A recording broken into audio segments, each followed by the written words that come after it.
Hey everyone, welcome to the Hockey Hobby Roundup. This is where we go over everything that's happened in the hockey card world over the past month, including who's hot, who's not, what products came out, how the rookies are doing, and anything else in between. So let's get started into today's video.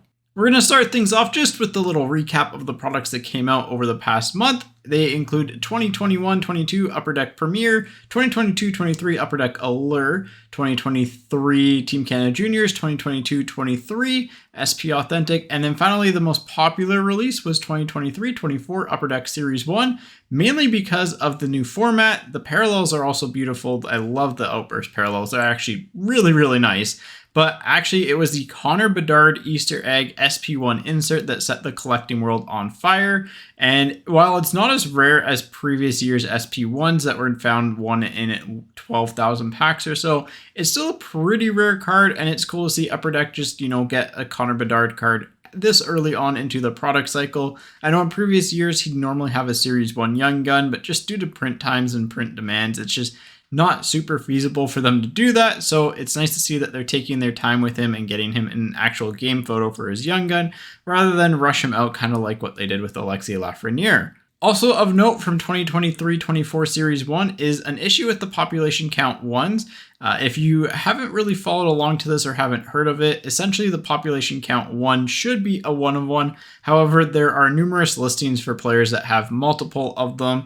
Of note, we pulled a Jason Robertson in one of our recent group breaks, and there was already a Jason Robertson pop count 1 that was listed on eBay. So just something to keep an eye on and be a little bit aware of if you're picking one up for your collection, that they may not be 1 of 1s this year. And there's been no public statement to my knowledge yet, but yeah, just something to keep an eye on there as well. The rookie crop this year has so far lived up to the hype, including Connor Bedard. While he may not be quite a point per game player, he's coming off a very impressive 4-point game last night against the Tampa Bay Lightning, and his underlying metrics are extremely solid for someone who is only 18 years old. It's very rare that we see someone step into the NHL at 18 years old and just dominate the way that he does, especially considering he's drawing the toughest matchups on a nightly basis. It's a super impressive start to his season, which is really funny because some people are kind of disappointed with his scoring rate, but he's been good. He's actually been great, and excited to see how he develops as he adjusts his game to the NHL level moving forward. The rest of his 2023 draft crop peers, including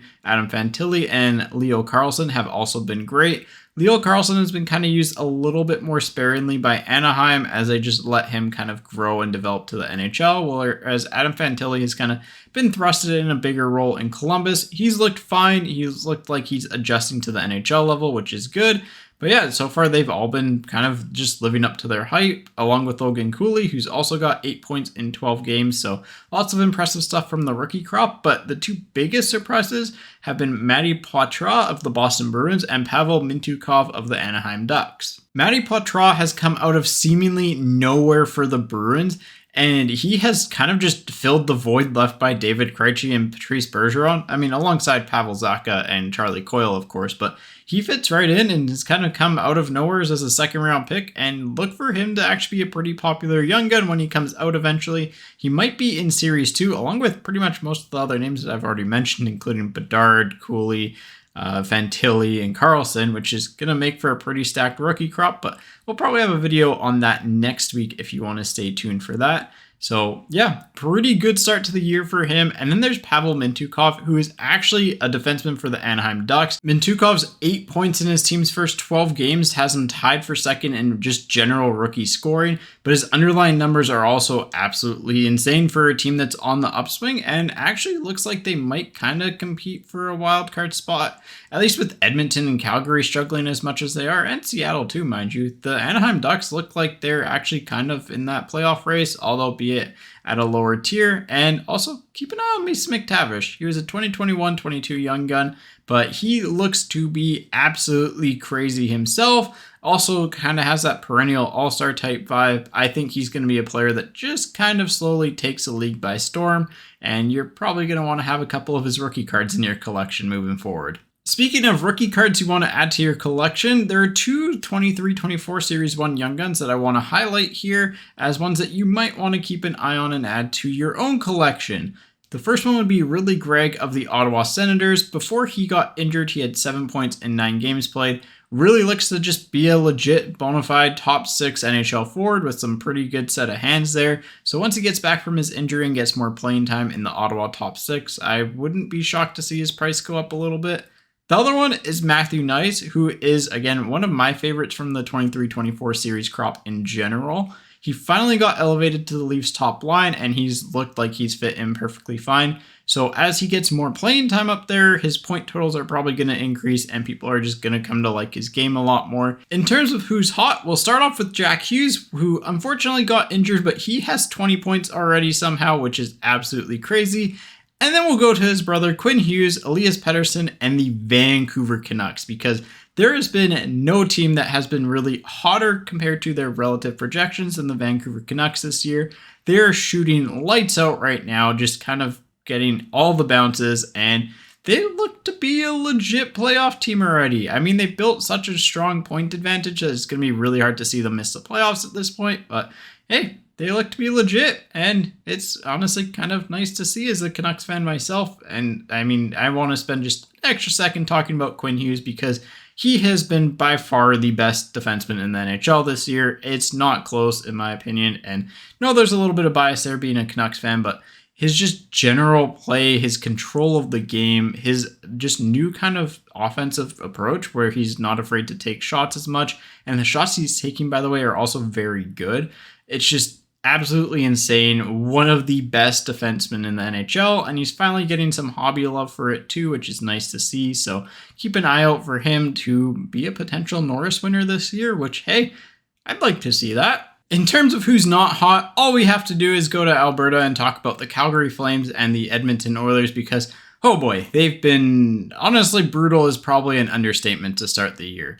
Both teams have fairly strong underlying numbers. Both teams kind of have the same profile where their save percentage isn't the best and their shooting percentage is also bad. Those are things that generally will regress back to NHL average over the course of the year. So look for them to both rebound, but they're both kind of at that point where they just might self-implode due to their slow starts. Calgary looks to be on a bit of an upswing, thanks in actually large part to Connor Zary, who's come in and provided a huge spark to that team as a rookie. He's got 3 points in his first 3 games, so that's nice to see. And also, they might get Dustin Wolf some NHL action soon, which I'm looking forward to. I think he's their best goalie and one of the best goalie prospects in the league.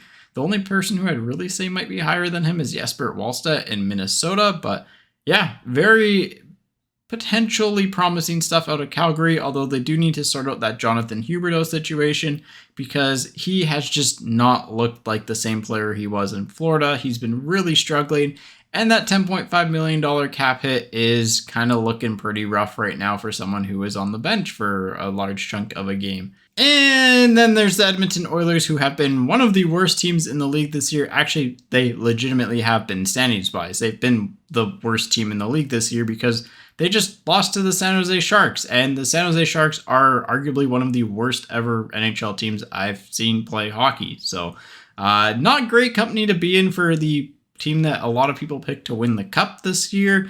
So we'll see if they can sort things out. I honestly think their coaching is fine. Their goaltending with Stuart Skinner has been fine. It's not good. It's not bad. It's fine. It's league average. It's just they haven't really found the back of the net scoring-wise. And honestly, I feel like the chances they give up defensively are just costing them too much. There's too much stuff off the rush, just too many kind of like loose zone coverages where players aren't being covered, and it's just resulting in high quality chances against their goalies, which they're not really going to stop too often because it's really tough to make high danger saves at the NHL level. So also, big thing in Edmonton is the fact that Connor McDavid is injured, and you can definitely tell he's playing through an injury. He is not 100%. He doesn't have that same first step that he normally has.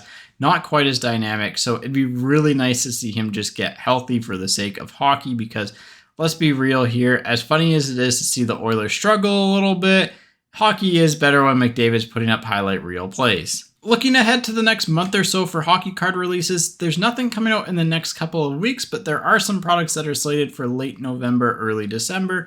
Again, these dates are always subject to change, but products to look out for would be 2022-23 SP Game Used and Stature, 2023-24 Artifacts might come out in December, as well as 2022-23 Parker's Champions, which is a bit of a new twist on an old style of product. So those might come out in December, along with the amalgamation of 21-22 and 2022-23 Clear Cut. So some stuff to look forward to in December, but be sure to subscribe and to, just follow along with us as we'll cover those products closer to their release dates if they're coming out soon. So yeah, anyways, hopefully you enjoyed the video. If you did, let us know in the comment section below. Let us know what else you'd like to see this. We'll hopefully do this on a monthly basis, just to kind of recap everything that has gone on. And yeah, if you enjoyed the video, leave a like. And thank you so much for watching. Have a nice day and have a great weekend. See ya.